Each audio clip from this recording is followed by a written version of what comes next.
سبيل الدموع السلام علیکم ورحمۃ اللہ وبرکاتہ۔ کپڑے پر حیض کے خون کا داغ لگ جائے تو اتنی جگہ دھو کر اسی کپڑے میں نماز ادا کی جا سکتی ہے۔ حضرت عائشہ رضی اللہ تعالی عنہا فرماتی ہیں کہ جب ہم میں سے کسی کے کپڑے حیض کے خون سے آلودہ ہو جاتے تو غسل کے بعد ہم خون کپڑے سے کھرچ ڈالتی، وہ جگہ پانی سے دھو ڈالتی اور سارے کپڑے پر پانی چھڑک کر اسی میں نماز پڑھ لیتی۔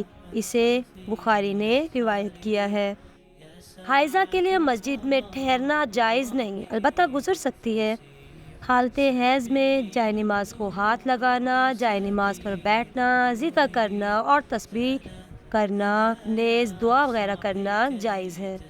حضرت عائشہ رضی اللہ تعالی عنہا سے روایت ہے کہ رسول اللہ صلی اللہ علیہ وآلہ وسلم نے مجھے مسجد میں سے جائے نماز لانے کا حکم دیا۔ میں نے عرض کیا، میں تو حالت حیض میں ہوں۔ آپ صلی اللہ علیہ وآلہ وسلم نے ارشاد فرمایا، عائشہ، حیض تیرے ہاتھ میں تو نہیں ہے۔ اسے مسلم نے روایت کیا ہے۔ حضرت ام عطیہ رضی اللہ تعالی عنہا سے روایت ہے کہ رسول اللہ صلی اللہ علیہ وآلہ وسلم نے حکم دیا کہ دونوں عیدوں کے دن ہم حیض والی اور پردہ نشین یعنی تمام عورتوں کو عیدگاہ میں لائیں تاکہ وہ مسلمانوں کے ساتھ نماز عید اور دعا میں شرکت کریں۔ البتہ حیض والی عورتیں نماز نہ پڑھیں، اسے بخاری اور مسلم نے روایت کیا ہے۔ حائضہ طواف کے علاوہ باقی سارے مناسک حج ادا کر سکتی ہے، یہ ہم پیچھے پڑھ کے بھی آئے ہیں۔ حیض کا خون نہ لگے تو حائضہ کے کپڑے پاک رہتے ہیں جنہیں وہ دھوئے بغیر نماز پڑھ سکتی ہے۔ حائضہ کا دوپٹہ یا چادر اوڑھ کر دوسری عورت نماز پڑھ سکتی ہے۔ حضرت میمونہ رضی اللہ تعالی عنہا فرماتی ہیں کہ رسول اللہ صلی اللہ علیہ وآلہ وسلم جس چادر میں نماز پڑھتے، اسی چادر کا ایک حصہ مجھ پر اور ایک حصہ رسول اللہ صلی اللہ علیہ وآلہ وسلم پر ہوتا اور میں اس وقت حیض میں ہوتی۔ اسے بخاری اور مسلم نے روایت کیا ہے۔ حیض سے پاکیزگی حاصل کرنے کے بعد اگر خاکی یا زرد رنگ کا پانی خارج ہو تو دوبارہ غسل کرنے کی ضرورت نہیں۔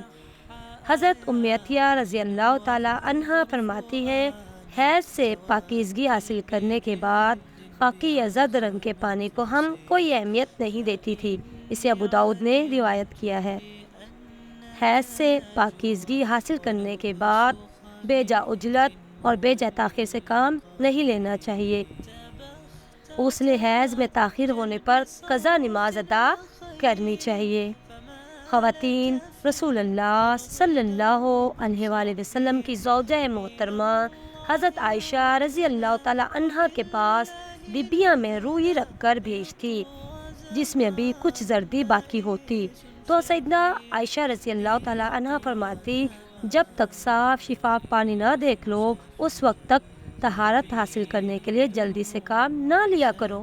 اس سے سیدہ عائشہ رضی اللہ تعالی عنہا کی مراد حیض سے طہارت حاصل کرنا ہوتی۔ اسے بخاری نے روایت کیا ہے۔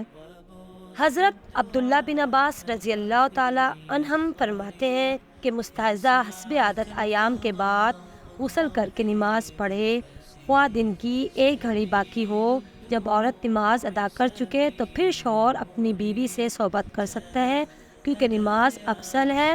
اسے بخاری نے روایت کیا ہے۔ یعنی سورج غروب ہونے میں اگر صرف 5 منٹ باقی ہے تو وہ اپنی عصر کی نماز لازمی پڑھے۔ حائضہ پاکیزگی کی حالت میں جس نماز کے اول یا آخر وقت میں سے ایک مکمل رکعت ادا کرنے کا وقت پا لے، اسی وقت وہ نماز اسے ادا کرنی چاہیے۔ حضرت ابو ہریرہ رضی اللہ تعالی عنہ کہتے ہیں کہ رسول اللہ صلی اللہ علیہ وآلہ وسلم نے فرمایا، جب تم نماز کے لیے آؤ اور ہم سجدہ میں ہوں تو تم بھی سجدے میں شامل ہو جاؤ، اس کو رکعت شمار نہ کرو، البتہ جس نے ایک رکعت جماعت کے ساتھ پا لی اس نے پوری جماعت کا ثواب پا لیا۔ اسے ابو داؤد نے روایت کیا ہے۔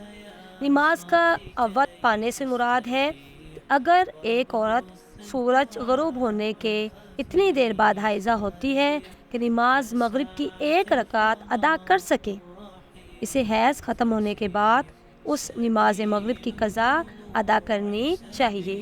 آخر وقت پانے سے مراد یہ ہے کہ اگر ایک عورت سورج طلوع ہونے سے اتنی دیر پہلے پاک ہوتی ہے کہ وہ نماز فجر کی 1 رکعت پڑھ سکے تو اسے وہ نماز فجر ادا کرنی چاہیے۔ کپڑے پر حیض کا خون لگ جائے تو اسے اچھی طرح صاف کر کے اسی میں نماز پڑھی جا سکتی ہے۔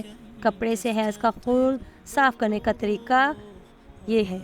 حضرت اسماء بنت ابی بکر رضی اللہ تعالی عنہا کہتی ہیں، ایک عورت نبی اکرم صلی اللہ علیہ وآلہ وسلم کے پاس آئی اور عرض کیا، اگر کسی کے کپڑے پر حیض کا خون لگ جائے تو اسے کیسے صاف کرے؟ رسول اللہ صلی اللہ علیہ وآلہ وسلم نے فرمایا، پہلے اسے اچھی طرح کھرچے، پھر اسے پانی سے مل کر دھوئے، اس کے بعد اس پر پانی چھڑکے اور پھر اسی میں نماز پڑھ لیں۔ اسے بخاری اور مسلم نے روایت کیا ہے۔ غسل سے پہلے حائضہ سے صحبت کرنا منع ہے، خواہ ایام حیض کی مدت کم ہو یا زیادہ۔ دوران حیض صحبت کرنے کا کفارہ 1 دینار 4 گرام سونا ہے، جبکہ حیض ختم ہونے لیکن غسل سے قبل صحبت کرنے کا کفارہ نصف دینار 2 گرام سونا صدقہ ہے۔ حضرت ابو ہریرہ رضی اللہ تعالی عنہ کہتے ہیں کہ رسول اللہ صلی اللہ علیہ وآلہ وسلم نے فرمایا، جو شخص حائضہ سے صحبت کرے یا نجومی کے پاس قسمت کا حال معلوم کرنے کے لیے آئے تو اس نے گویا محمد صلی اللہ علیہ وآلہ وسلم پر نازل شدہ تعلیمات کا انکار کیا۔ اسے ترمذی نے روایت کیا ہے۔ حضرت عبداللہ بن عباس رضی اللہ تعالیٰ عنہ سے روایت ہے کہ رسول اللہ صلی اللہ علیہ وآلہ وسلم نے غسل حیض سے قبل اپنی بیوی سے صحبت کرنے والے آدمی کے بارے میں ارشاد فرمایا کہ وہ 1 دینار 4 گرام یا نصف دینار 2 گرام صدقہ کرے۔ اسے ابو داؤد نے روایت کیا ہے۔ حضرت عبداللہ بن عباس رضی اللہ تعالیٰ عنہ سے روایت ہے کہ نبی اکرم صلی اللہ علیہ وآلہ وسلم نے فرمایا، جب حائضہ کے خون کی رنگت سرخ ہو اور اس سے صحبت کی جائے تو 1 دینار صدقہ ہے، اگر خون کی رنگت زرد ہو تو صحبت کرنے پر صدقہ نصف دینار دینا ہے۔ اسے ترمذی نے روایت کیا ہے۔ حائضہ کو مسلسل قرآن پاک کی تلاوت کرنا منع ہے، البتہ ایک آیت توڑ کر پڑھ سکتی ہے۔ حضرت ابراہیم نخعی رحمۃ اللہ علیہ کہتے ہیں کہ حائضہ قرآن مجید کی 1 آیت پڑھ لے تو کوئی حرج نہیں، اسے بخاری نے روایت کیا ہے۔ حائضہ قرآن مجید کو ہاتھ نہ لگائے، اگر پکڑنا ضروری ہو تو کپڑے سے پکڑنا چاہیے۔ حضرت ابو وائل رضی اللہ تعالیٰ عنہ اپنی خادمہ کو حالت حیض میں ابو رزین رضی اللہ تعالیٰ عنہ کے پاس قرآن مجید لانے کے لیے بھیجتے اور وہ قرآن مجید کا حصہ کپڑے کے ذریعے پکڑ کر لا کر دیتی۔ اسے بخاری نے روایت کیا ہے۔ شوہر کی اجازت سے حیض لانے یا حیض روکنے والی ادویات استعمال کرنا جائز ہے۔ حضرت ابو ہریرہ رضی اللہ تعالیٰ عنہ سے روایت ہے کہ رسول اللہ صلی اللہ علیہ وآلہ وسلم نے فرمایا، کوئی عورت اپنے شوہر کی موجودگی میں اس کی اجازت کے بغیر نفلی روزے نہ رکھے۔ اسے بخاری نے روایت کیا ہے، یعنی کہ اگر خاوند اپنی بیوی کو نفلی روزے رکھنے سے منع کر رہا ہے تو وہ نفلی روزے نہ رکھے۔ دوران حیض بیوی کو طلاق دینا منع ہے، یعنی کہ حیض کی حالت میں بیوی کو طلاق نہیں دی جا سکتی۔ حضرت عبداللہ بن عمر رضی اللہ تعالیٰ عنہ سے روایت ہے کہ انہوں نے نبی اکرم صلی اللہ علیہ وآلہ وسلم کے زمانے میں اپنی بیوی کو حالت حیض میں طلاق دے دی۔